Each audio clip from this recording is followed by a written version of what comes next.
Baik, dari contoh soal yang kemarin kita telah dibagikan, ini merupakan laporan keuangan perusahaan yang kita ambil dari Bursa Efek Indonesia per 30 September belum diaudit dan 31 Desember 2018 telah diaudit.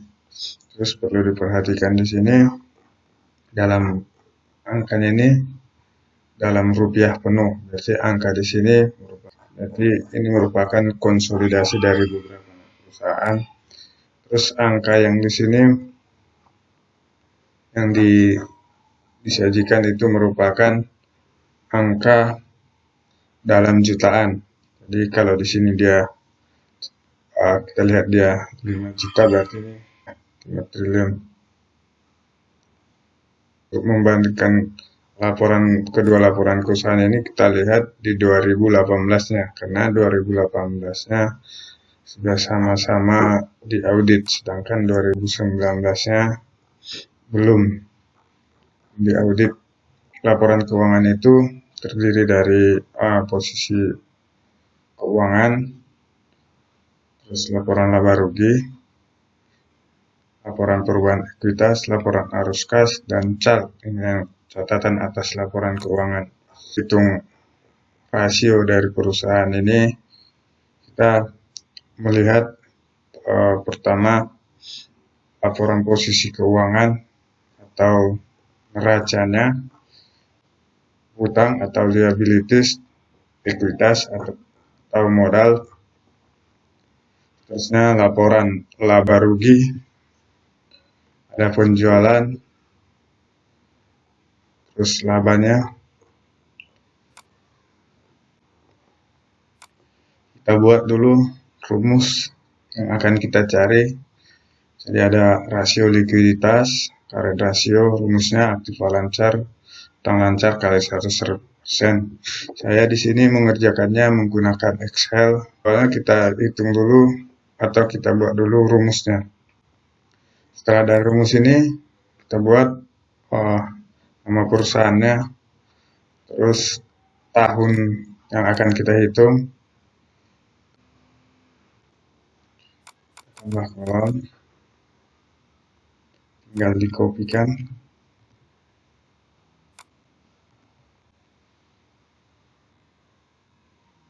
Juga seterusnya. Ini yang sudah saya hitung rasio-rasionya. Nanti akan saya coba menjelaskan dari mana angka tersebut.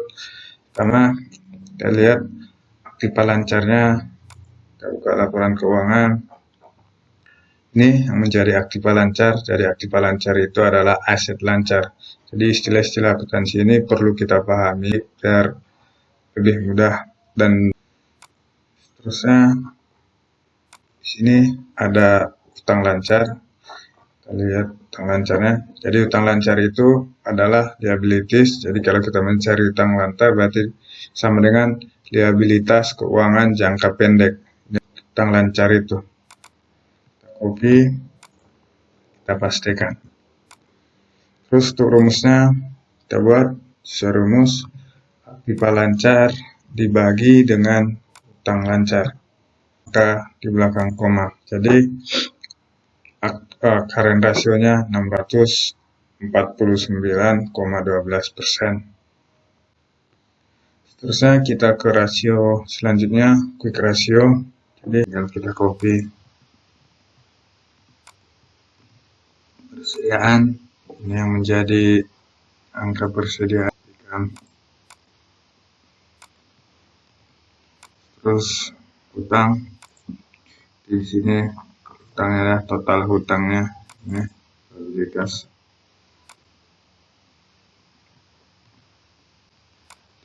Sama dengan ini kurang bagi kopikan.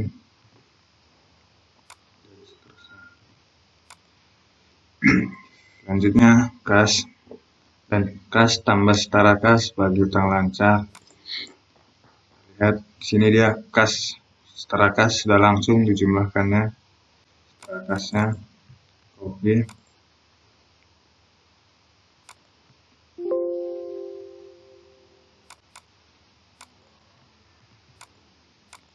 Nah, utang lancar. Ini utang lancarnya.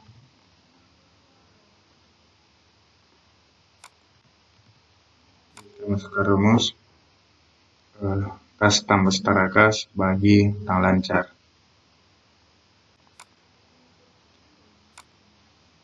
Ini kas setara kasnya, ini utang lancarnya.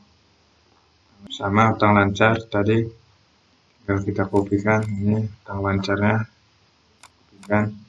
Total aktiva, total aktiva di sini.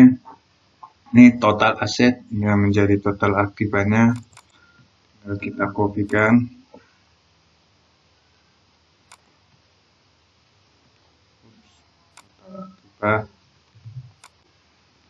Oke. Dan selanjutnya ini rumusnya, total hutang dibagi dengan total aktiva 20%.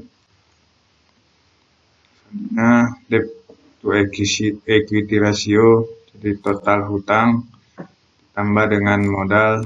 Total hutangnya ini total liabilities, kan? Modal adalah ekuitas. Inilah yang menjadi total ekuitasnya. Nah, untuk rasio rentabilitas ini profit margin, gross profit margin, dan net profit margin. Kalau kita perhatikan, ini kita buka laporan laba ruginya, laba sebelum pajak penghasilan. Inilah yang menjadi laba bersih dari usahanya. Itulah yang menjadi laba bersih di sini. Terus penjualan, kita lihat penjualannya, ini total penjualannya. Untuk perusahaan yang satu lagi, kita lihat untuk penjualannya, dia telah menampilkan penjualan bersihnya, jadi langsung inilah yang kita angkat, baik untuk penjualan maupun penjualan bersih. Ini laba kotornya,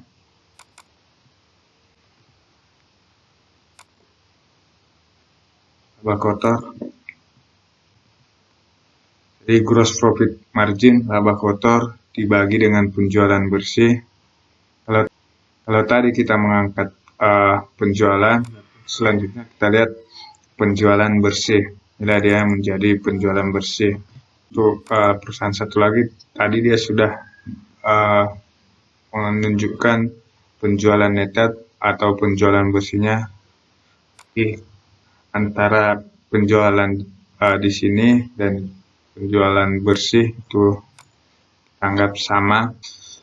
Jadi kita kalau mau lebih detail, kita bisa melihat mungkin nanti di chartnya.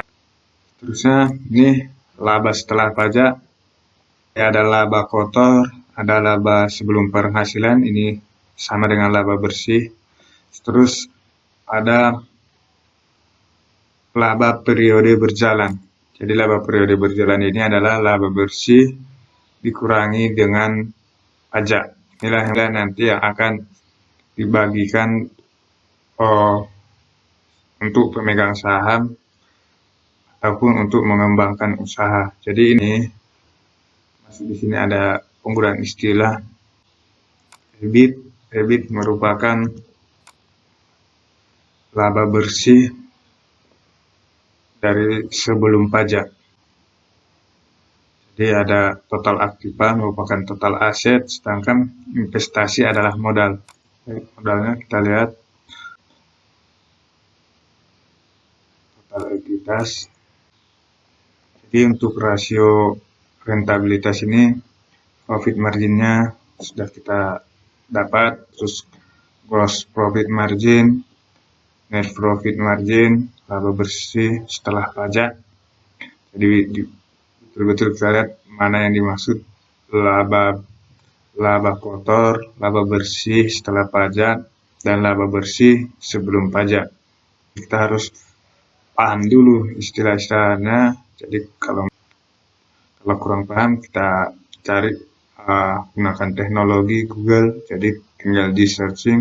Variasi aktivitas ini ada 4, yaitu perputaran aktiva tetap, perputaran total aktiva, dan perputaran piutang. Jadi untuk piutang ini rata-rata piutangnya kita jumlahkan.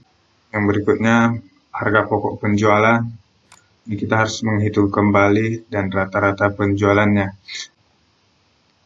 Untuk yang dua ini memang kita harus lebih mendalami laporan keuangannya. Ini kita hide. Jadi dari laporan keuangan inilah yang bisa kita temukan. Aktiva tetap. Aktiva tetap itu ada di laporan posisi keuangan atau neracanya. Jadi yang aktiva tetap yang ini. Jadi kalau kita sudah rumus, saya contohkan ini. Kalau kita hapus, kita hapus biar lebih cepat. Jadi tinggal di copy paste aja seperti ini.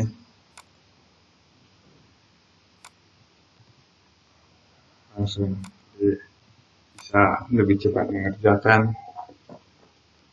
Itulah perhitungan dari rasio-rasio yang coba kita hitung dari laporan keuangan yang kita ambil dari Bursa Efek Indonesia. Kalau untuk membandingkan, kita membandingkan yang sejenis. Kalau misalnya dia per 30 September 2019 sama-sama per 30 September 2019. Tapi saya sarankan kalau kita betul-betul menganalisa, gunakanlah data yang telah diaudit. Demikian untuk perhitungannya. Kita akan lanjut ke analisis rasionya.